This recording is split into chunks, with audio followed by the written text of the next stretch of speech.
Hello, sports fans, and welcome to the Scott Sports 101 Monday Night Football postgame show. Well,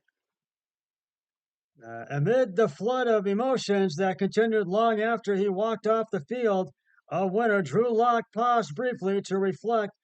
Uh, Rare is the chance to have a moment like what the Seahawks backup quarterback experienced on Monday night. I think it was just the over the top feeling of you don't get very many moments. You don't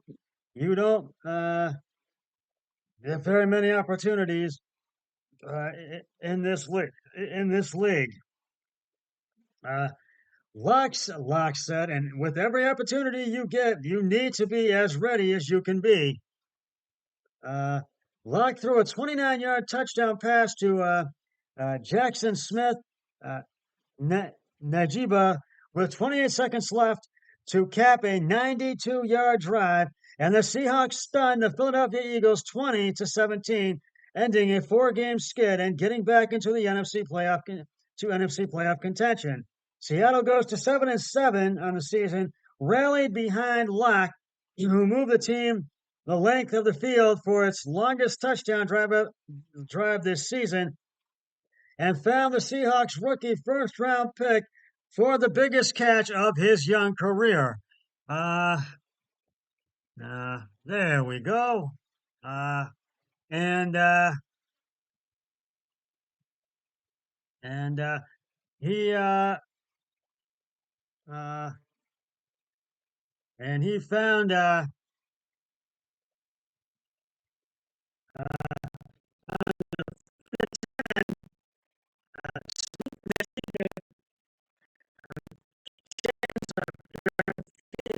just off the line, excuse me. And Locke's throw was perfect to cap an unlikely comeback from an early 10-0 deficit. Locke, who made the second straight start in place of the injured Geno Smith, connected with DK Metcalf three times on the defensive drive, including much needed chunk plays of 18 and 34 yards. Seattle moved into a logum with four teams currently at 500 that are battling for the NFC's last two playoff spots, while Philadelphia, who are now 10-4 on this season, lost their third straight and wasted a chance to move a game ahead of Dallas in the NFC East. The defending NFC champion Eagles have already secured a playoff spot. Philadelphia had one last opportunity, but Julian Love made his second interception of the fourth quarter, picking off Jalen Hurts' deep pass intended for A.J. Brown and just getting his feet down in bounds. I was watching Brown that entire play. I was in the post. I saw a double move. I just took off. I saw the ball floating, and I must be living right because I got my feet in. Thankfully, Love said. Love also picked off Hurts in the end zone on a deep shot for Quez Watkins with 8:08 remaining to prevent the Eagles from extending their 17-13 lead.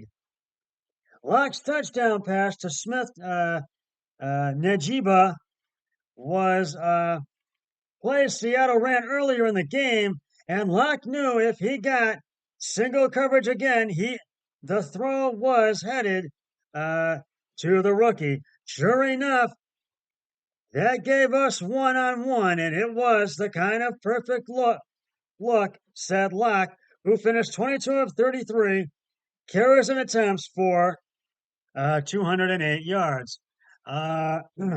It was the second game-winning touchdown in the fourth quarter for Smith Najiba, who had won against Cleveland, and it looked awfully familiar to a catch he made for Ohio State in the Rose Bowl against Utah.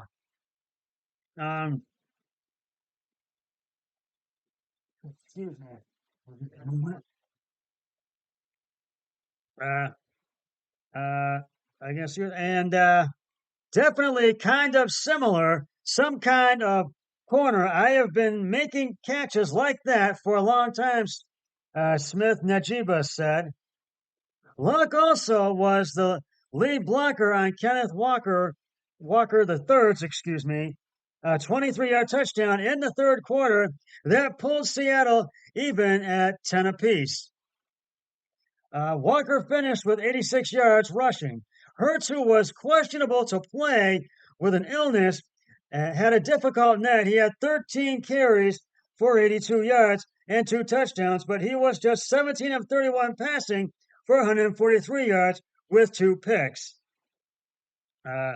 Hurts was unable to practice after getting sick on Saturday. He flew separately from his teammates on a private jet to Seattle, and it wasn't clear he would play until the list of inactive players was announced 90 minutes before kickoff.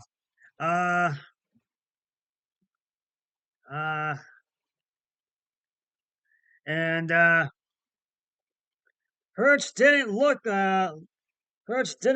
like he felt great, but the first 3 quarters he played well enough. He capped a pair of long scoring drives with touchdown runs of 3 yards and 1 yard. Hurts now has 14 rushing touchdowns, tied with Cam Newton in 2011 for the most by a quarterback in a season. I like the starting opportunity to go out there and execute regardless what the circumstances is. And I didn't do a good job with that, Hurts said. I didn't lead good enough. I didn't do good enough, a good enough job in any circumstance. Now, Smith remains sidelined by a groin injury, although he was active for the game and warmed up on his own a couple of hours before kickoff. Seattle coach Pete Carroll said the decision to start Luck was made about 90 minutes before the game. Luck didn't put up big numbers, but he avoided major mistakes and was great on the final drive when he completed 5 of 10 passes and accounted for all 92 yards. It's a memory you're never going to lose. He's going to hold on to this Monday night forever, Carroll said. He earned it. He deserved it. He played up to the great moments in the game and came through. And boy, the Eagles had a chance, but they were not able to get over that hurdle and get the win.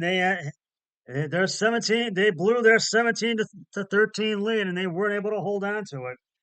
Up next, the Eagles have a little work to do. They host the Giants on Christmas Day, and that's at Lincoln Financial Field in Philadelphia. And the Seahawks are on the road at Tennessee to take on the Titans on Christmas Eve day, Sunday at Nissan Stadium. But I got to give credit to where credit is due. I got to give the game balls to the Seahawks because they came through in the end. Drew Lock, 22 of 33 carries and attempts, 208 yards, 1 touchdown, 1 interception. Kenneth Walker III, 19 attempts, 86 yards, 1 touchdown. And DK Metcalf, 5 receptions, 78 yards. This was one of those games where the home team who was trailing, was able to come back and get the win, and the road team was not able to hold on to the lead. Well, we have some great football coming up this week, with it being a holiday weekend coming up. To kick off Week 16, Thursday Night Football, the New Orleans Saints are at SoFi Stadium in Inglewood, California, to take on the Rams. And then on Saturday, we have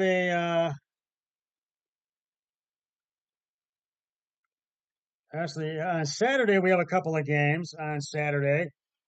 First, late at 4:30, late afternoon, the Cincinnati Bengals take on in Pittsburgh at Esker Stadium to take on the Steelers. And the Buffalo Bills at 8 o'clock in prime time are on the road in SoFi Stadium in Inglewood to take on the Chargers. And then on Christmas Eve, December 24th, on Sunday, in the early games, the Indianapolis Colts and Atlanta take on the Falcons. The Green Bay Packers are in Carolina to take on the Panthers, who just got their second win of the season last week. The Panthers, and the Browns are in Houston to take on the Houston Texans. And C.J. Stroud is questionable; he might play. C.J. Stroud. The Detroit Lions are on the road in Minnesota to take on the Vikings.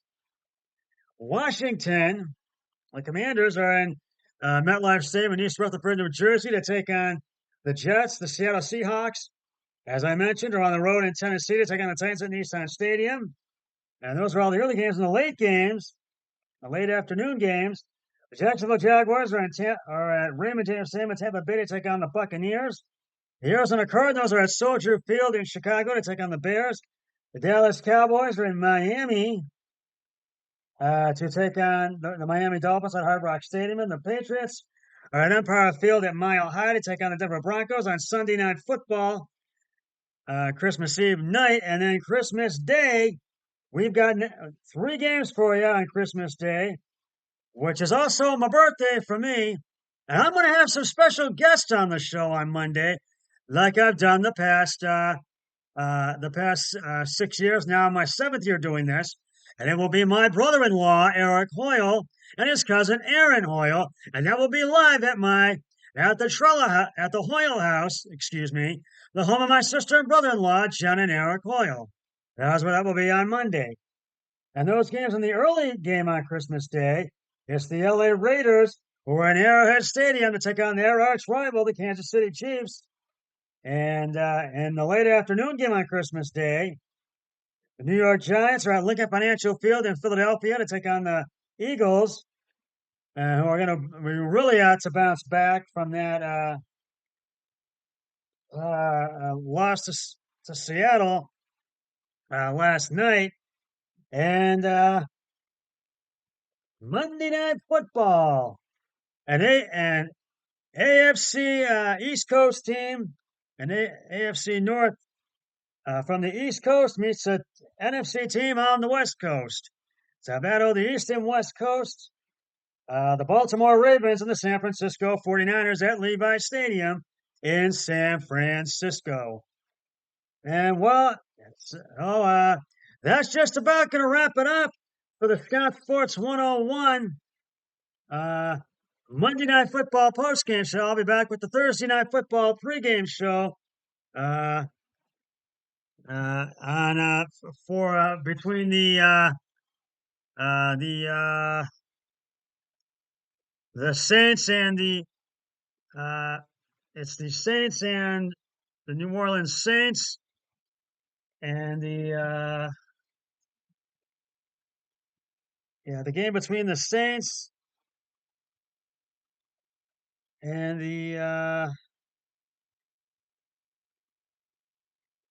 it's New Orleans, and I can't remember who it is. But I'll be back on Thursday with the Thursday Night Football pregame show.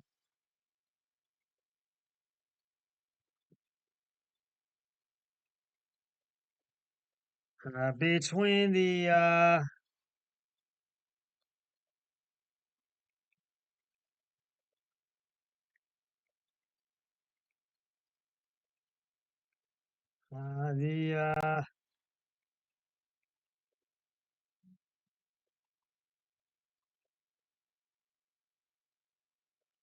between the Saints and the Rams. I'll have the postgame show after that. But until then, after the game. But until then, always remember, be a team player each and every day in every way possible. So long, everybody. 3, 2, 1. I'm done.